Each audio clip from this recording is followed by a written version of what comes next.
आज हम एक ऐसे स्मॉल फाइनेंस बैंक की बात करेंगे जिसने इतनी डल मार्केट में भी पिछले 3 महीनों में 20% से ज़्यादा का रिटर्न दिया है। और ये बैंक अपने पीक साइकिल में 25 से 30% का आरओई करता था, लेकिन वो कहता है कि आने वाले 2-3 सालों में भी वो उसका मैक्सिमम आरओई केवल 20% होगा। अब इसका रीज़न क्या है? क्या उसका कोई बिजनेस मिक्स चेंज हो रहा है? Welcome back to my channel. तो आज हम बात करेंगे एक बहुत ही रिटेल फेवरेट शेयर की, और नाम है शेयर का उज्जीवन स्मॉल फाइनेंस बैंक। तो इस वीडियो को हम 3 से 4 पार्ट में बांटेंगे। पहले हम उस बैंक के बारे में जानेंगे, बिजनेस मिक्स के बारे में जानेंगे, फिर उसके Q2 रिजल्ट्स के बारे में जानेंगे, Q3 अपडेट्स के बारे में जानेंगे, इसके अलावा उसके गाइडेंस के बारे में जानेंगे, करंट वैल्यूएशंस, रिस्क और कंक्लूजन करेंगे। तो पहले बात करते हैं उज्जीवन स्मॉल फाइनेंस बैंक की बेसिक्स के बारे में। तो ये पहले उज्जीवन फाइनेंशियल सर्विसेज के नाम से स्टार्ट हुए था और 2005 में स्टार्ट हुआ था। 2016 में इन्हें आरबीआई अप्रूवल मिला स्मॉल फाइनेंस बैंक का, और अल्टीमेटली फरवरी 2017 में इन्होंने अपना ऑपरेशन कमेंस किया और 2019 में ये आईपीओ हुआ। तो 2019 में आईपीओ हुआ, लेकिन एक्सपीरियंस 2005 से है। पहले फाइनेंशियल सर्विसेज की तरह कंपनी की काम करता था, फिर इसका एक अपना स्मॉल फाइनेंस बैंक बना। 2022 में ये रिवर्स मर्जर हुआ, फाइनेंशियल सर्विसेज और स्मॉल फाइनेंस बैंक मर्ज हो गए। अब इस कंपनी का मेजर बिजनेस सेगमेंट्स क्या है? थोड़ा मैक्सिमम पार्ट इसका नॉन सिक्योर्ड सेगमेंट से आता है और काफ़ी थोड़ा बहुत पार्ट इसका सिक्योर्ड सेगमेंट से आता है, जो कि ये चेंज की तरफ जा रहा है। लेकिन करंट इसका नॉन सिक्योर्ड पार्ट 54% है। उसमें ये ग्रुप लोन देता है, उसके अलावा इंडिविजुअल लोन। ग्रुप लोन वही होता है, ग्रुप ऑफ वुमेन को लोन दिया जाता है और कोई कोलेटरल नहीं होता, तो उसमें आपकी रिपेमेंट कैपेबिलिटी कंपैरेटिवली बेटर होती है क्योंकि ग्रुप को आप दे रहे हो। वो भी 54% ऑफ द बुक है। बाकी 46% सिक्योर्ड बुक है, जहाँ पे कुछ ना कुछ सिक्योरिटी रहती है। तो उसमें सबसे ज़्यादा इनका पोर्शन हाउसिंग का आता है, हाउसिंग फाइनेंस करता है, फिर एमएसएमई 7% करता है, फिर माइक्रो मोर्टगेज भी करता है 3% और रेस्ट करता है 7%। तो लेकिन अगर हम मोटा मोटी बात करें तो ये परसेंटेज पहले बहुत ज़्यादा था, धीरे धीरे कम हो रहा है। अब ये सिक्योर्ड की तरफ ज़्यादा मूव हो रहा है। और अगर हम बात करें ब्रांचेस की, इसकी 766 ब्रांचेस है 26 स्टेट्स में, लेकिन 55% ऑफ द लोन बुक केवल 5 स्टेट से आती है। कर्नाटका इनकी मेजर लोन बुक आती है, तमिलनाडु आती है, वेस्ट बंगाल, महाराष्ट्र और गुजरात। इन 5 स्टेट से 55% ऑफ द लोन बुक है अभी भी। अब अगर हम बात करें Q2 रिजल्ट्स की, कैसे रहे इनके, तो Q2 के रिजल्ट्स इनके, अब हम जैसे पहले भी वीडियोस में बात कर चुके हैं, 3 पैमानों पे आप 3 क्राइटेरिया पे किसी भी फाइनेंशियल को जज कर सकते हैं। देखो, अंडरलाइंग फैक्टर पे डिपेंड करता है, लेकिन 3 फैक्टर। AUM कैसा है, तो AUM की ग्रोथ इनकी क्वार्टर ऑन क्वार्टर लगभग Q-on-Q जो बोलेंगे हम 1.5% थी। Q-on-Q क्यों करेगी? क्योंकि ये भी माइक्रो फाइनेंस बेस्ड प्लेयर है, तो ये भी बुरी साइकिल से गुजर रहा है, तो हमें Q-on-Q के रिजल्ट की ज़्यादा सेंस बनती है, बिकॉज Y-on-Y पे आर्टिफिशियली नंबर बहुत ज़्यादा अच्छे लगेंगे, जबकि सच्चाई इतनी नहीं है। तो Q-on-Q में 3.9% की इनकी ग्रोथ है। अगर मैं देखूँ AUM की 3.9% की, डिस्बर्समेंट की इनकी 21% की ग्रोथ है। डिस्बर्समेंट क्या होता है कि आप कितने लोन दिए इस क्वार्टर में, तो वो 21% की ग्रोथ है। अब कोई भी लेंडर ज़्यादा लोन क्यों बांटेगा?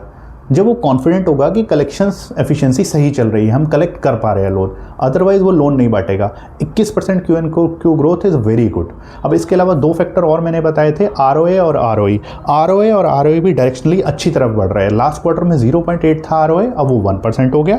ROE 6.7% था, जो 7.7% हो गया। तो तीनों पैमानों पर जो 3 क्राइटेरिया बोले, सब पॉजिटिव डायरेक्शन में जा रहा है।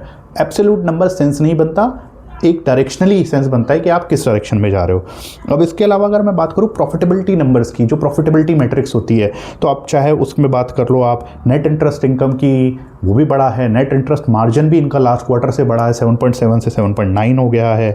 और चाहे मैं प्री प्रोविजनिंग ऑपरेटिंग प्रॉफिट की बात करूँ, और प्रॉफिट आफ्टर टैक्स फाइनल जो प्रॉफिट आया, वो भी क्वार्टर ऑन क्वार्टर 18% बढ़ा है। इसके अलावा सेकंड इंपॉर्टेंट पार्ट होता है आपकी एसेट क्वालिटी कैसे चल रही है, वो वाली मैट्रिक्स कैसे चल रही है। तो एसेट क्वालिटी मैट्रिक्स भी सारी इंप्रूवमेंट की तरफ है। क्रेडिट कॉस्ट थोड़ी बहुत अभी भी बढ़ी हुई है, लेकिन ये कह रहे हैं कि आने वाले क्वार्टर में मीनिंगफुली रिड्यूस होगी। अभी कंपैरेटिवली इस क्वार्टर में इनकी फिर से ज़्यादा थी। GNP और NNPA रिड्यूस हुए हैं। और पार और SMA, पार होता है पोर्टफोलियो एट रिस्क, कि कितना पोर्टफोलियो आपका अभी रिस्क पे है, कितने लोन अगर आपने 100% दिए, अगर आप 4% बोलते हो पोर्टफोलियो एट रिस्क, इसका मतलब 5% of the 4% of the portfolio आपका रिस्क पे है। ये नंबर जितना कम होगा उतना बढ़िया होता है, तो ये रिड्यूस हुआ है। SMA होते हैं स्पेशल मेंशन अकाउंट। अगेन ये भी यही बताते हैं, जितने ज़्यादा SMA उतने हो गए, इसका मतलब उतने ज़्यादा आपकी डिफ़ॉल्ट की प्रोबेबिलिटी ज़्यादा है, वो भी रिड्यूस हुआ है, मीनिंगफुली रिड्यूस हुआ है। दोनों चीज़ें, पार भी रिड्यूस हुआ है और SMA भी रिड्यूस हुआ है। कलेक्शन एफिशिएंसी माइक्रो फाइनेंस में 99.5 को अप्रोच कर रही थी Q2 में। तो अच्छे अपडेट थे, मतलब आपके ROA बढ़ता हुआ दिख रहा है, ROE बढ़ता हुआ दिख रहा है, डिस्पर्समेंट बढ़ती हुई दिख रही है। ये तीनों मेजर फैक्टर सही दिख रहे हैं। ये क्यों दिख रहे हैं? क्योंकि नीचे वाले फैक्टर सपोर्ट कर रहे हैं, जो मैंने बाकी फैक्टर बताए। अब Q3 के अपडेट भी इसी डायरेक्शन में बताते हैं। अब मैंने जो बोला था आपको, ग्रोथ लोन बुक 7% Q-on-Q इनकी Q3 में भी बढ़ी है। डिस्पर्समेंट अगर देखा जाए वो भी इनका 4-5% Q-on-Q बढ़ा है। तो वो जो ट्रेंड इनका पीछे से चलता आ रहा है, Q2 में भी बरकरार, Q3 के अपडेट्स में भी बरकरार है। तो मतलब हर डायरेक्शन में सही चल रहे हैं। इसके अलावा अगर मैं गाइडेंस की बात करूं कंपनी के, तो कंपनी ने 26 में जो उनका एडवांसेस ग्रोथ का गाइडेंस है वो उनका 20% का है। वो कह रहे कि हम 20% ग्रोथ करेंगे। और अगर हम AUM की ग्रोथ की बात करें Q2 और Q3 के अपडेट के हिसाब से, तो बिल्कुल ट्रैक पे चल रहे हैं। इनको जिस हिसाब से इन्हें ग्रो करना चाहिए, उस हिसाब से ऐसा कोई रीज़न नहीं लग रहा कि ये अपने ईयर एंड पे अपने टारगेट को मीट ना कर ले। और क्रेडिट कॉस्ट इनका 2.3 से 2.4 का गाइडेंस है। अगर उस गाइडेंस को मेंटेन करना है तो इसका मतलब इनका क्रेडिट कॉस्ट घटेगा आने वाले क्वार्टर में। उससे किसको बूस्ट मिलेगा? प्रॉफिटेबिलिटी। तो इनकी प्रॉफिटेबिलिटी काफ़ी बढ़ने की उम्मीद है Q3 में भी और Q4 में भी। इसके अलावा मैं ROE का टारगेट बोलूँ तो 10 से 12% का एंड ईयर का टारगेट है, और ROE भी 1.2 to 1.4। तो सारे टारगेट भी, इनके गाइडेंस भी अच्छे हैं, और ये उस डायरेक्शन में अपने रिजल्ट को दिखा भी रहे हैं, उसी डायरेक्शन में जा रहा है रिजल्ट इनका। अब FY30 का विजन क्या है? FY30 का अगर मैं 4 साल का विजन देखूँ तो ये बोलते हैं कि हम जो है, हमारी AUM ग्रोथ 20 से 25% रहेगी, और सिक्योर बुक हमारी 65 to 70% होगी। और ये बोलते हैं कि हमारा जो है ROA जो ROE जो है हमारा, जो ROE का टारगेट है इनका 18% के लगभग गाइडेंस है, और ROA लगभग ये कहते हैं हम 2% के लगभग हम अचीव करेंगे। अब देखिए, बैंक ने ना अपनी अच्छी साइकिल में 25 से 30% का ROE करा है, लेकिन अब इनका गाइडेंस क्यों घट रहा है? क्योंकि पहले क्या था, इनका नॉन सिक्योर्ड बुक में ज़्यादा पोर्टफोलियो था। नॉन सिक्योर्ड के देखो नुकसान भी है, फ़ायदे भी। नॉन सिक्योर्ड का मतलब ये है कि आपको यील्ड अच्छी मिलती है, आपको कमाई अच्छी होती है, क्योंकि आप ज़्यादा रेट पे लोन देते हो, लेकिन बुरी साइकिल आने पे आपको लॉस भी उतने उठाने पड़ते हैं। तो जैसे जैसे ये सिक्योर्ड बुक की तरफ ज़्यादा जाएंगे, इनकी 2 साल पहले तक भी सिक्योर्ड बुक केवल 25 से 30% थी, जो कि इस क्वार्टर के अपडेट में 48% सिक्योर्ड बुक हो गई है।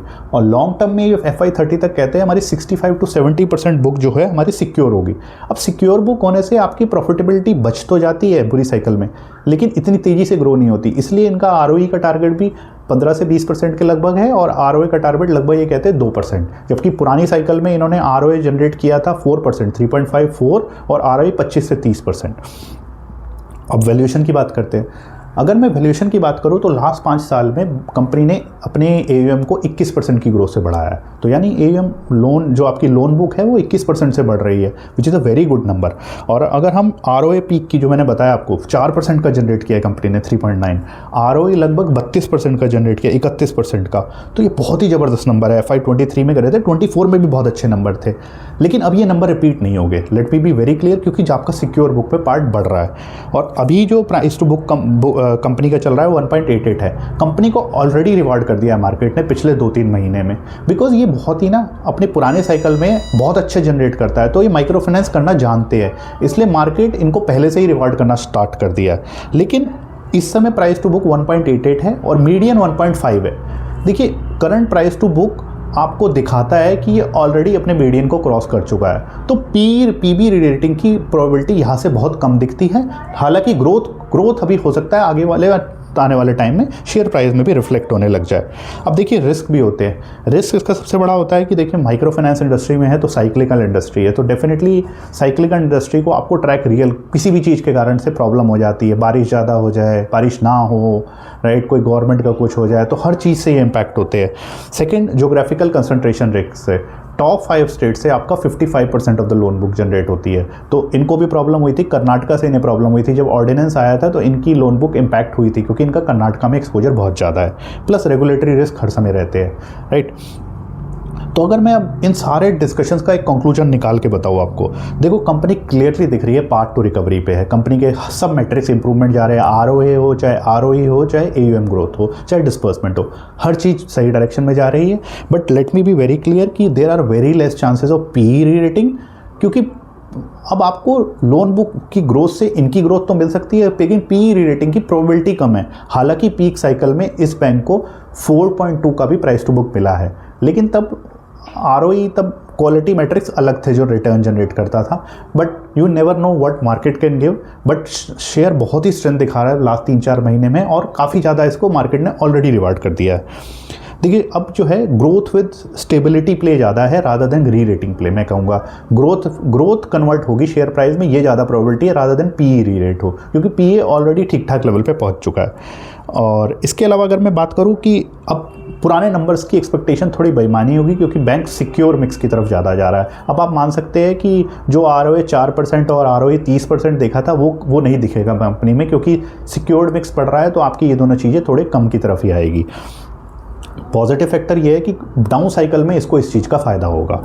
अब अगर लेकिन मैं फिर भी बात करूँ, और जितने प्लेयर्स हैं स्मॉल फाइनेंस बैंक में, जैसे उत्कर्ष स्मॉल फाइनेंस बैंक है, इक्विटास है, उनसे ये काफ़ी बेटर है, क्योंकि उनकी इक्विटास, देखो इक्विटास में प्रॉब्लम है, उनकी माइक्रो फाइनेंस बुक ही लेस देन 10% है, तो वो रिटर्न कभी जनरेट कर ही नहीं सकता जैसा ये रिटर्न जनरेट करता है। और ये बुक भी अपने ज़्यादा रेट से ग्रोथ करता है, 20 से 25%, उनकी 15 से 20 रहती है अच्छे समय में भी। और बुक अगर ज़्यादा भी हो जाए, लेकिन माइक्रो फाइनेंस का अगर एक्सपोजर कम है, तो आप इतना रिटर्न नहीं जनरेट कर पाओगे। उत्कर्ष की बुक माइक्रो फाइनेंस है, लेकिन उत्कर्ष में दूसरी प्रॉब्लम है, उत्कर्ष का तो अभी मतलब आप ये बोले कि जीएनपी 10% से ऊपर है, वो तो अभी स्टेबलाइज ही नहीं हुआ। उसके अगर किसी की एसेट क्वालिटी ख़राब है, तो उस बैंक को तो देखना ही बेकार है। तो उत्कर्ष से तो बहुत दूर रहना चाहिए अभी, जब तक वो स्टेबलाइज नहीं होता। और इक्विटास के मुकाबले मुझे ये कंपैरेटिवली बेटर प्ले लगता है। आप अपना व्यू बताइए कि आपको ये एनालिसिस कैसा लगा, और इसके अलावा अगर आपको ये वीडियो पसंद आया तो प्लीज़ लाइक, शेयर और सब्सक्राइब करिएगा। और इस वीडियो से रिलेटेड कोई भी डाउट हो तो प्लीज़ वीडियो के नीचे डालिएगा, I will be happy to respond. Thank you.